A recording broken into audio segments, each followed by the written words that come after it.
হ্যাঁ বন্ধুরা, আজকে আপনাদের কাছে খুবই গুরুত্বপূর্ণ কয়েকটা কথা নিয়ে আসলাম। যে কয়েকটা কারণে আপনার কোনো আলটিমেটাম ছাড়া ফেসবুক আপনাকে সাসপেন্ড করে দিতে পারে বা সাসপেন্ড করে দিবে। তো আমি সেই বিষয় নিয়ে আজকে আপনাদের মাঝে কিছু কথা বলবো।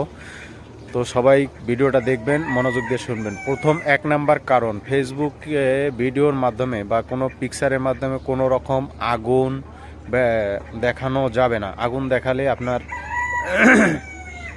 কোনো আলটিমেটাম ছাড়াই আপনাকে ইস্যু দিয়ে দিবে। দ্বিতীয় কথা হলো যে আপনি কোনো ধরনের আপনার ভয়েসকে পরিবর্তন কোনো কিছু ব্যবহার করতে পারবেন না, সেটার ক্ষেত্রেও আপনার ভিডিওতে সমস্যা হবে, আপনাকে সাসপেন্ড করে দিতে পারে। আমার এই প্রোফাইলটা যে কারণে সাসপেন্ড হয়েছে, এখনও সাসপেন্ডে আছে, আমি আবার আবেদন করছি, জানি না কবে সেটা ঠিক করে দিবে। তো আমি যেটা বলতে চাচ্ছি যে আমি একটা আতশবাতি আপনার আতশবাতি আমাদের ক্লাবের একটা অনুষ্ঠানে আমি আতশবাতি ফুটাইছিল, সেটা আমি ভিডিও করে রিলস ভিডিও করে আমি সেটাকে ফেসবুকে আপলোড করছিলাম। এটাকে আমার কোনো ইস্যু না দিয়ে ডাইরেক্ট এই কারণে আমাকে কোনো ইস্যু না দিয়ে আমার প্রোফাইলটাকে সাসপেন্ড করে দিয়েছে। তো আমি অবশ্য আবেদন করেছি সেই সাসপেন্ডেড ওঠার জন্য।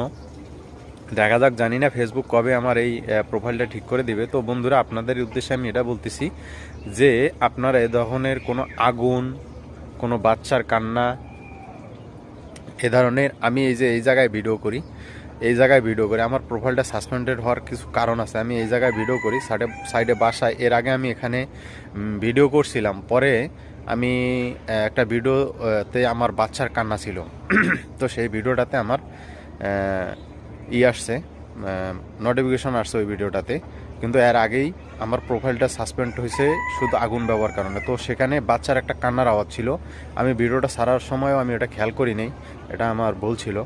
তো আমি ওই ভিডিওটা দেখলাম যে কী কারণে এই ভিডিওটা সমস্যা, পরে দেখলাম যে ভিডিওটার সাউন্ডের ভিতরে বাচ্চার কান্নার আওয়াজ আছে। তো ভাই, আপনারা এগুলো কেয়ারফুল, এবং খালি গায়ে উলঙ্গ কোনো শিশু, বাচ্চা, বড় মানুষ, পাগল, যাই হোক, অ্যাক্সিডেন্ট, রক্তাক্ত গরুর মাংস বা কাটা যেখানে রক্ত সহ আছে, মানে সেই সব কোনো ধরনের ভিডিও আপলোড করবে না। এই ধরনের ভিডিও আপলোড করলে আপনাকে কোনো ইস্যু ছাড়া ডাইরেক্ট অ্যাকশন, আপনাকে সাসপেন্ড করে দিবে ফেসবুক, আপনাকে সাসপেন্ড করে দেবে ডাইরেক্ট। তো আমার আমি নিজে সাসপেন্ড হয়ে গেছি দুইটা ভিডিওর কারণে আমি নিজে সাসপেন্ড। একটা হলো আমি আতশবাতির একটা ভিডিও দিয়েছিলাম এটা, আর দ্বিতীয় হলো আমার একটা ভিডিওতে বাচ্চার কান্নার আওয়াজ ছিল, যে জিনিসটা আমি খেয়াল করিনি।